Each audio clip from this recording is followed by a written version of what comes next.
लोकसभा मतदारसंघाच्या प्रचाराच्या शेवटच्या टप्प्यात ठाण्यात मुख्यमंत्री एकनाथ शिंदे आणि आदित्य ठाकरे यांचा प्रचारात जोरदार धडाका। शिवसेनेचे ठाणे आणि ठाण्याची शिवसेना असं शिवसैनिकांकडून म्हटलं जातं। शिवसेना फुटीनंतर येथील शिवसैनिक नेमका कोणाच्या बाजूनं कल देणार याकडे राज्याचं लक्ष लागले। आज प्रचाराचा शेवटचे काही तास शिल्लक असताना ठाण्यात मुख्यमंत्री एकनाथ शिंदे आणि शिवसेना उद्धव बाळासाहेब पक्षाचे नेते आदित्य ठाकरे हे ठाण्यात आहेत। मुख्यमंत्री एकनाथ शिंदे हे ठाणे लोकसभेचे उमेदवार नरेश म्हस्के यांच्या प्रचारासाठी काढण्यात आलेल्या बाईक रॅलीमध्ये सहभागी झाले, तर आदित्य ठाकरे यांनी शिवसेनेचे दिवंगत नेते आनंद दिघे यांच्या समाधीस्थळाचं दर्शन घेतलं। तसंच कळवा भागात वैशाली दरेकर यांच्यासाठी काढण्यात आलेल्या रोड शोमध्येही त्यांनी सहभाग घेतला। ठाणे लोकसभेसाठी युवासेनेकडून काढण्यात येणाऱ्या बाईक रॅलीमध्ये सहभाग घेण्याची शक्यता आहे। ठाणे जिल्ह्यातील ठाणे लोकसभेच्या जागेसाठी इंडिया आघाडीकडून राजन विचारे यांना पुन्हा संधी मिळाली आहे, तर महायुतीकडून माजी महापौर नरेश म्हस्के रिंगणात उतरले। तसंच कल्याण लोकसभा मतदारसंघात इंडिया आघाडीच्या वैशाली दरेकर आणि महायुतीचे उमेदवार डॉ. श्रीकांत शिंदे यांच्यात लढत आहे। ठाणे जिल्ह्यात शिवसेनेचा वरचष्मा राहिलाय, परंतु शिवसेनेत फूट पडल्यामुळे येथील राजकीय गणितं बदलली। महायुती आणि इंडिया आघाडीकडून जिल्ह्यात जोरदार प्रचार झालाय। या दोन्ही जागा कोणत्या शिवसेनेकडे राहणार याकडे संपूर्ण राज्याचं लक्ष लागले। ठाणे आणि कल्याण लोकसभेच्या जागेवरून मुख्यमंत्री एकनाथ शिंदे यांची प्रतिष्ठा पणाला लागली आहे। प्रचार संपुष्टात येण्यास अवघे काही तास शिल्लक असल्यानं मुख्यमंत्री एकनाथ शिंदे हे ठाणे लोकसभेचे महायुतीचे उमेदवार नरेश म्हस्के यांच्यासोबत बाईक रॅलीमध्ये सहभागी झाले, तर इंडिया आघाडीने देखील ठाण्यात बाईक रॅली आयोजित केली असून आदित्य ठाकरे या बाईक रॅलीत सहभागी झाले।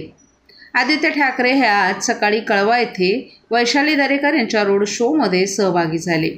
ठाण्यात आल्यानंतर शिवसेनेचे दिवंगत नेते आनंद दिघे यांच्या समाधीस्थळी जाऊन त्यांच्या समाधीचंही त्यांनी दर्शन घेतलं।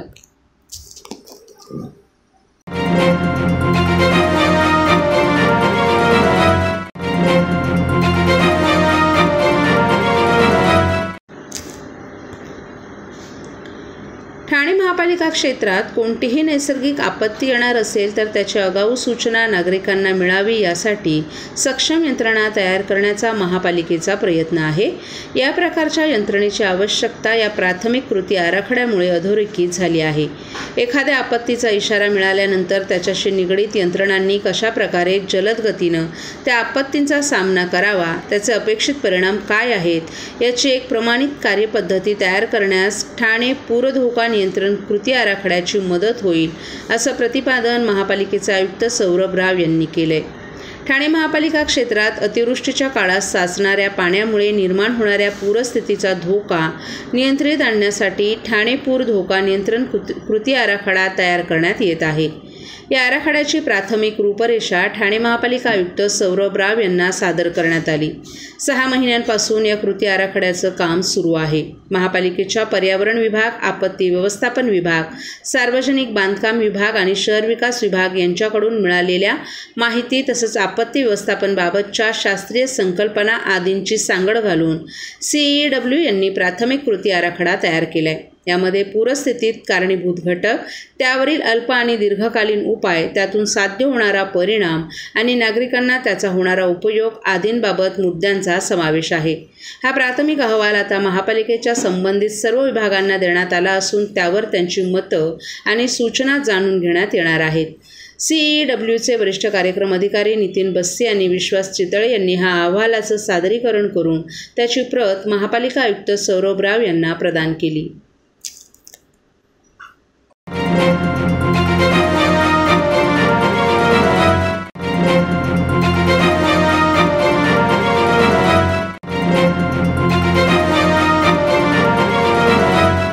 सर्व नागरिकांना आवाहन करण्यात येत आहे की सध्या डासांमार्फत पसरणाऱ्या डेंग्यू या आजाराचा प्रसार रोखण्यासाठी प्रत्येकाने पुढील प्रमाणे कार्यवाही करावी।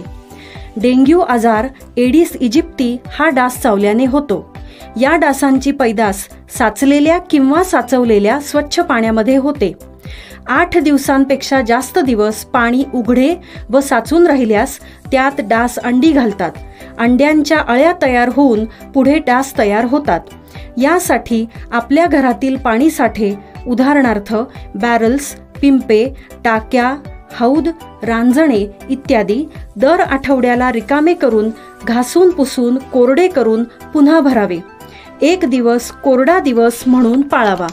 पाणी साठ्यांना घट्ट झाकणे बसवावीत किंवा जुनी साडी, चादर, धोतर यांनी बांधून झाकून ठेवावीत, म्हणजे डास त्यात जाऊन अंडी घालणार नाहीत.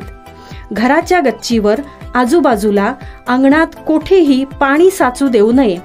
भंगार सामान उघड्यावर टाकू नये. उदाहरणार्थ टायर्स, प्लास्टिक सामान, कुंड्या, टाकाऊ वस्तू इत्यादी. अशा सामानात पावसाचे पाणी साठून त्यात डेंग्यूच्या डासांची पैदास होते. घरातील कूलर्स, फ्रीजच्या पाठीमागील ट्रे हे देखील वेळोवेळी कोरडे करावेत. लक्षात ठेवा, नुसत्या फवारणीने डास घनता कमी होत नाही, तर त्यासाठी डास पैदास ठिकाणे नष्ट करणे ही आपल्या सर्वांची जबाबदारी आहे. कोणताही ताप अंगावर न काढता जवळच्या शासकीय रुग्णालयात मोफत औषधोपचार घ्या. अशा प्रकारे नागरिकांनी सहकार्य केल्यास डेंग्यूचा प्रसार रोखणे सहज शक्य आहे.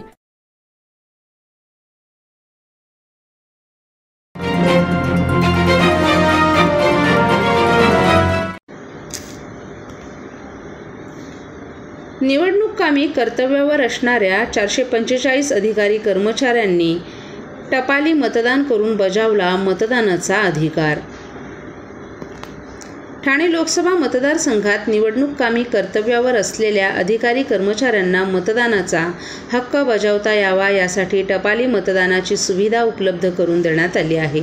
एकूण 445 अधिकारी कर्मचाऱ्यांनी टपाली मतदान करून मतदानाचा अधिकार बजावला असल्याची माहिती ठाणे लोकसभा मतदारसंघाच्या निवडणूक निर्णय अधिकारी मनीषा जायभाई धुळे यांनी दिली आहे. ठाणे लोकसभा मतदारसंघात सोमवारी 20 मे रोजी मतदान प्रक्रिया होणार आहे. या मतदान प्रक्रियेसाठी अत्यावश्यक सेवेत कार्यरत असलेले पोलीस दलातील अधिकारी कर्मचारी, अग्निशमन दल, वैद्यकीय सेवेतील कर्मचारी तसंच निवडणूक कामी मतदान केंद्रांवर नियुक्त करण्यात आलेले अधिकारी कर्मचाऱ्यांना मतदानाच्या दिवशी प्रत्यक्ष मतदान केंद्रांवर जाऊन मतदान करणं शक्य होणार नाही. अशा एकूण 445 अधिकारी कर्मचाऱ्यांनी टपाली मतदान केलं. तरी मतदान प्रक्रियेसाठी नियुक्त झालेले अत्यावश्यक सेवेतील अधिकारी कर्मचाऱ्यांनी आपलं मत नोंदवून आपल्या मतदानाचा हक्क बजवावा असं आवाहन ठाणे लोकसभा मतदारसंघाच्या निवडणूक निर्णय अधिकारी मनीषा जायभाई धुळे यांनी केलं आहे.